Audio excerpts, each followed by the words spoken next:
Have you ever found yourself lying awake at night worrying about someone you love? Not worrying about whether they know you care, not worrying about whether they'll inherit something from you one day, but worrying about whether the inheritance could actually make their struggles worse. If you have a child, sibling, or loved one battling substance misuse, you may feel caught between two painful realities. On one hand, you want to provide for them. You want them to be safe. You want them to know they're loved and remembered. On the other hand, you may be afraid that leaving them a large sum of money could unintentionally fuel destructive behavior or put them at greater risk. If you've had these thoughts, you are not alone. And the good news is estate planning gives you options. I'm Anna Burr with Burr Law. Today, we're talking about how to create an estate plan that protects a family member dealing with substance misuse while still honoring your desire to care for them and support their future. Many families struggle with this issue, and it often comes with a great deal of guilt, fear, and uncertainty. You may be wondering, what happens when you're no longer here to help? Will they be able to manage an inheritance responsibly? How can you provide support without causing harm? These are difficult questions, but they are exactly the kinds of questions thoughtful estate planning is designed to address.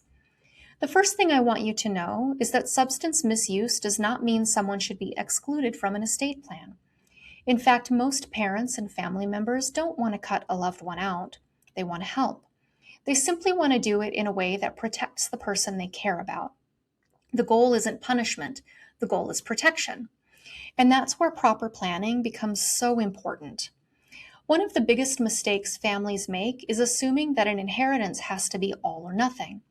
Many people think their only choices are to leave money directly to someone or leave them nothing at all. Instead of providing an outright inheritance, many families choose to leave assets instead in a trust.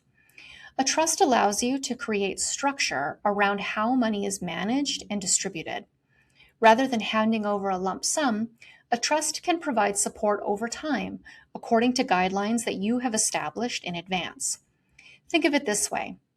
You can't be there personally to help your loved one make financial decisions, but a trust can be an extension of you and carry out your wishes on your behalf.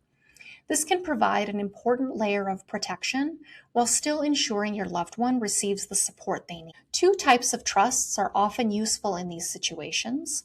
They are discretionary trusts, and spendthrift trusts. And the concepts of them are fairly simple despite their complicated names. With a discretionary trust, the person managing the trust, the trustee, has the ability to decide when distributions should be made and how much should be distributed. Those distributions are made at the discretion of the trustee, hence the name.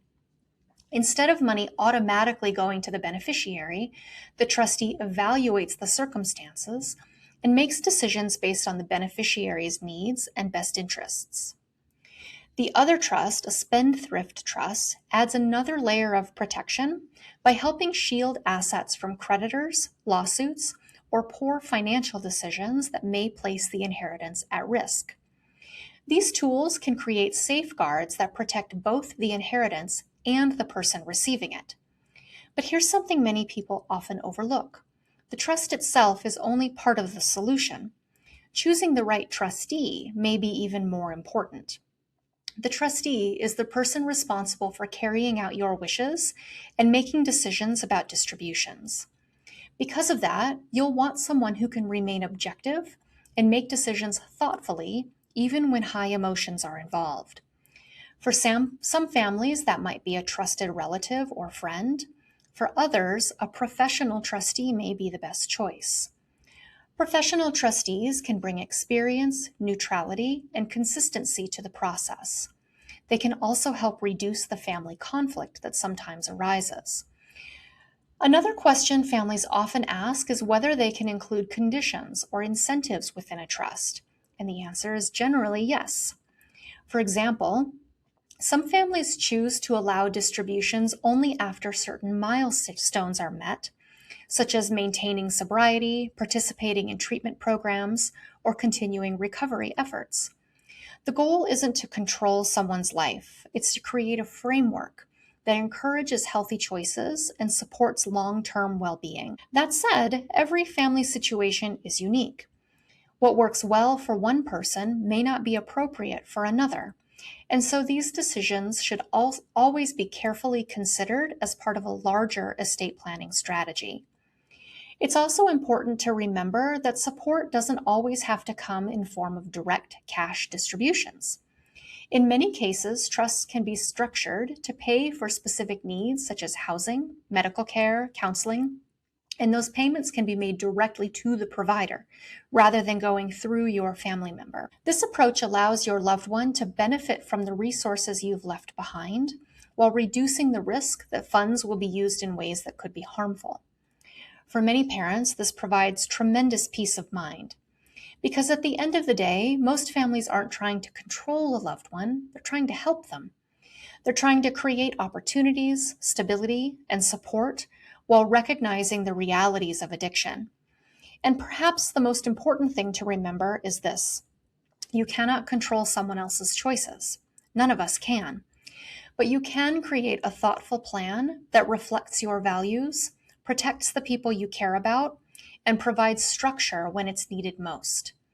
A well-designed plan can offer protection, accountability, dignity, and hope. And for many families, that's one of the most meaningful gifts they can leave behind.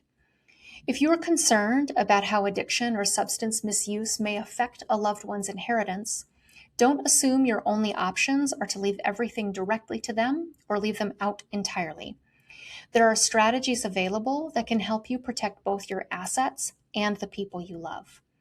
If that sounds like something that you could use help with, give us a call at Burr Law. Thank you so much for watching, and we'll see you next time. If you found this helpful, please like, subscribe, or share it with someone you care about. Have a great day.